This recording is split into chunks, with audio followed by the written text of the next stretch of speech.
Batman Incorporated number 10, written by Grant Morrison, art by Chris Burnham, Jason Masters, and Andre Bresson. So last issue was just the mourning over Damian issue, but the big event was that Batman Incorporated has been more or less outlawed and Gotham is under control of Leviathan. So this issue picks up in some sort of cave, some sort of church, hard to tell, where there's a guy who's praying and he's greeted by Batman. His name is Michael Lane, and apparently he was Azrael. And Azrael was not a member of Batman Incorporated, or maybe he was. It's honestly, from this brief conversation here, it's hard to discern anything because they're all speaking in riddles. But they specifically say Batman Incorporated has been liquidated, and I need you to be able to help me to prevent Armageddon or whatever. I thought my son was going to bring it on. He's dead, so that's clearly not right. So I need to know what you know. And he says, I need your suit, the suit of sorrows, because it can protect its wearer from all harm. So then we cut to Ra's Al Ghul, who's in prison. Talia's visiting, and he's like, wow, okay, I mean, you're in your endgame now, and that's super cool, but I didn't expect you to actually kill your son. She's like, I didn't really mean to, but, it happened. I'm just rolling with the punches. And he's like, yeah, no, fair enough. So yeah, you're in your endgame. You've done a great job, but you've overlooked one crucial piece of the puzzle. And Talia's like, what? No, I didn't. Shut up. What? And he starts laughing as he has a chessboard in his room and he topples the Red Queen with a Black Knight, and she just walks away angrily. So then we cut back to Gotham, and it's all the little news boxes who are saying the police and National Guard are powerless to act, Gotham is under martial law, it's under control of Leviathan, and Batman is a wanted criminal, as we see police officers destroying the bat signal on the roof. So at that point, the news is kind of turning on Wayne Enterprises a little bit because they're the ones who are funding Batman Incorporated. So Lucius gets in front of the TV and he's like, we'll have a statement soon enough. I'm sure Mr. Wayne will personally deliver that. But number one thing is Gotham's safety. So we see Bruce and Lucius watching this at the lab, I guess, Wayne Tech. And there's something about a crystal that they are operating on called a photonic crystal. I don't know. But at that point, they're pointing out, Batman Incorporated wasted, a lot of money. Here are all these robots that we made, and Batman just kind of used them as fodder. So we've wasted, over $100 million on Batman Incorporated. And they pull off the tarp for something a lot more low-tech, more or less, but it's an exoskeleton that has injured all of its users prior to this, and Bruce is like, okay, well, I'm not going to, let's go ahead and pull that one out. So then we see all of the guys that were shooting during the night where Damian died, they get chewed out by Talia for opening fire on Damian, and they're like, you're the reason he's dead, so I'm going to kill all of you. And one by one, Heretic just starts crushing their skulls and says okay, Heretic, you keep going with this. I'm going to make a call real quick. And so she calls the mayor, and the mayor's like, hey, we've done everything you asked. Please just let our city go. And she's like, I'm kind of just doing the whole villain bit right now. So I demand that Batman surrender himself at 11 o'clock tonight. That's my final big demand. And at that point, we see Gordon trying to use his police cars to get around the city and stop the crime and whatnot, but it turns out they were sold contaminated gas, so the police are off the table. We see Nightwing and Red Robin interrogating one of the members of Leviathan in order to get some info, and they know that whatever it is that's going on tonight, blah, blah, blah. And they basically just chat a little bit about Batman's kind of not in a good headspace right now. You think he can handle this? And Nightwing's like, nah, that's when he's at his most dangerous. Of course he can.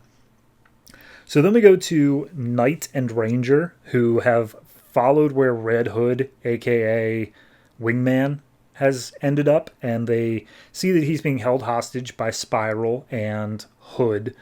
And they're about to reach into his teeth because Talia put a tracking device, a bug, inside of it. So they need to pry out one of his teeth in order to do it. And he's like, wait a minute, hold on, I think I know what's going on here. But then at that moment, Knight and Ranger bust in. They start kicking butt and bringing down everybody. Hood is like, oh yeah, guys, I was a spy the whole time, but like, we're all on the same side here. We're all against Leviathan. Go ask the lady in charge. And Jason chimes up like, yeah, actually, we need to listen to her. She's got important things to say. So then the police kick down the door of Kirk Langstrom because he's been working on an antidote to the man-bat serum. Mind you, he's not a man-bat at this point, which is kind of not in line with continuity, but nothing in this book ever has been. So he's just like, oh, I'm not working with Batman. I'm working independently. And the police were like, okay, well, if you see Batman, you better tell him we're on our way. And then one of the guys goes to look behind a curtain and Batman just jumps out, punches him in the face, and leaps out a window. So at this point, Talia is talking to her quote-unquote son, Heretic, and he's like, I killed the Batman. I want to be the new Batman. And Talia's like, you're a child, and you are like becoming increasingly threatening me. So I'm going to do the Suicide Squad thing. I've set up an electroshock inside your spine, and I can just trigger it whenever I want. So you're going to do what you're told and stop being such a little whiny bitch. So then we see Batman brooding, and he gets the whole year one thing. He's like, criminals are superstitious and cowardly locked. I must become a creature of the night, black and terrible. Yes, father.